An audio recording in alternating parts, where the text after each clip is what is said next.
আচ্ছা ভাই, এই যে ক্রুশাল মোমেন্টে ইউএস বাংলা একটা বিশেষ ফ্লাইট পরিচালনা করলো, এটা প্রথমত আপনাদের দ্বারা সম্ভব হয়েছে কিভাবে, এবং আপনারা আসলে এই প্রক্রিয়াটা কিভাবে করেছেন এটা একটু বলুন। ধন্যবাদ। সবচেয়ে বড় ব্যাপার হচ্ছে এয়ারলাইন্স একটা সেবাধর্মী প্রতিষ্ঠান। এখানে আমাদের একটা দায়বদ্ধতার ব্যাপার রয়ে গেছে। এটা বাংলাদেশে যারা যাত্রী আছেন, তাদের আসলে ইউএস বাংলার প্রতি যে একটা আস্থা আছে, সেই আস্থার প্রতিদান স্বরূপ আমরা আসলে এই যুদ্ধ পরিস্থিতির মধ্যেই আমরা দুবাই এয়ারপোর্ট অথরিটির সাথে পরামর্শক্রমে এবং তাদের অনুমতি নিয়ে এবং সার্বিক অবস্থা বিবেচনা করে তারা ইউএস বাংলা এয়ারলাইন্সকে আসলে ২টি বিশেষ ফ্লাইট পরিচালনার পারমিশন দিয়েছে। যে ফ্লাইটের মধ্যে গতকালকে ৪ঠা মার্চ আমরা ঢাকা থেকে একটা এয়ারবাস 330 এয়ারক্রাফট দুবাইতে পাঠিয়েছিলাম, যেটা প্রবাসী বাংলাদেশীদেরকে ফিরিয়ে নিয়ে আসার জন্য। এবং শুধু আপনাদেরকে জানিয়ে রাখি, শুধু প্রবাসী বাংলাদেশী না, এখানে আমাদের ন্যাশনাল ক্যারিয়ার জাতীয় বিমান সংস্থা বিমান বাংলাদেশ এয়ারলাইন্সের ২৭ জন ফ্লাইট ক্রু আসলে কিন্তু দুবাইয়ের বিভিন্ন জায়গায় আসলে তারা আটকে ছিল যুদ্ধাবস্থার মধ্যে। একটা অনিশ্চিত পরিস্থিতির মধ্যেই তারা অবস্থান করছিল।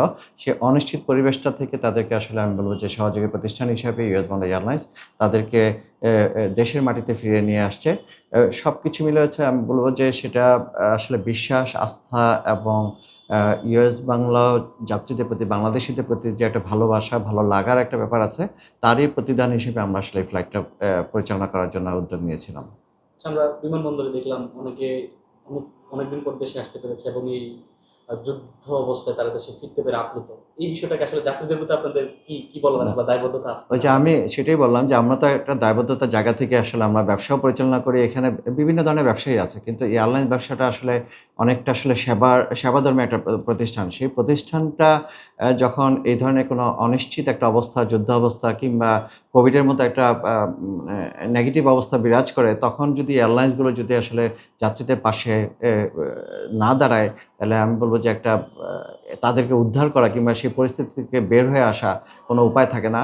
আমরা আসলে সেই বিবেচনা থেকে দেখেন, আমরা শুরু থেকেই প্রবাসী বাংলাদেশীদের উপর ভিত্তি করেই কিন্তু আমরা ইউএস বাংলা এয়ারলাইন্স যে ১৪টা ইন্টারন্যাশনাল ডেস্টিনেশন আছে, প্রত্যেকটা ডেস্টিনেশনে কিন্তু আমরা প্রবাসী বাংলাদেশী ভাই-বোনরা যেখানে আছে সেখানে কিন্তু ফ্লাইট পরিচালনা করছি। আমাদের ১৪টার মধ্যে ৭টা ডেস্টিনেশন হচ্ছে মধ্যপ্রাচ্যে।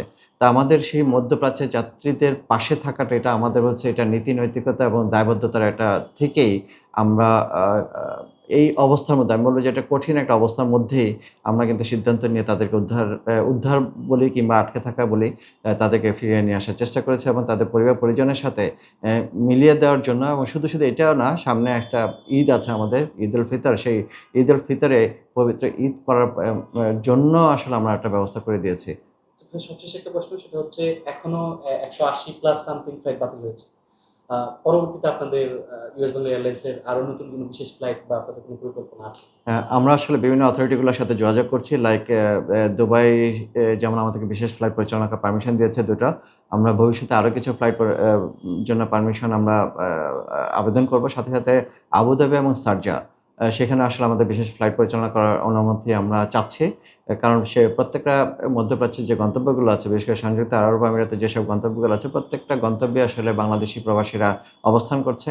তাদেরকে ফিরিয়ে আনার জন্য আমরা আসলে আমি বলব যে শুধু বিজনেস না, এখানে আমাদের ওই যে দায়িত্ব এবং দায়বদ্ধতা, ২ টা থেকেই আমরা আসলে কাজ করছি। আ আর ইন ফিউচারে যদি এই অবস্থা থেকে পরিত্রাণ হয়, বাট এই যে গত কয়েকদিনের যে ব্যাকলগ, যে প্যাসেঞ্জার গুলো আছে, যারা বিদেশের মাটিতে অবস্থান করছে, দেশে আসতে চাচ্ছে, তাদেরকে ফিরিয়ে আনার জন্য আমরা প্রয়োজনে অতিরিক্ত ফ্লাইটের অনুমতি প্রার্থনা করব। এবং আমাদের বিভিন্ন টাইপের এয়ারক্রাফট আছে। সেখানে দেখেন আপনার এয়ারবাসে 436 সিট ক্যাপাসিটি এয়ারক্রাফট আছে এবং বোয়িং 737-800 এ 89 সিট ক্যাপাসিটি। তো আমরা সেই বোয়িং এর পরিবর্তে আমরা এয়ারবাস দিয়ে আমরা ফ্লাইট পরিচালনা করার পরিকল্পনা আ করে আসলে যাত্রীদেরকে দেশে আনার জন্য একটা ব্যবস্থা করার পরিকল্পনা করছি।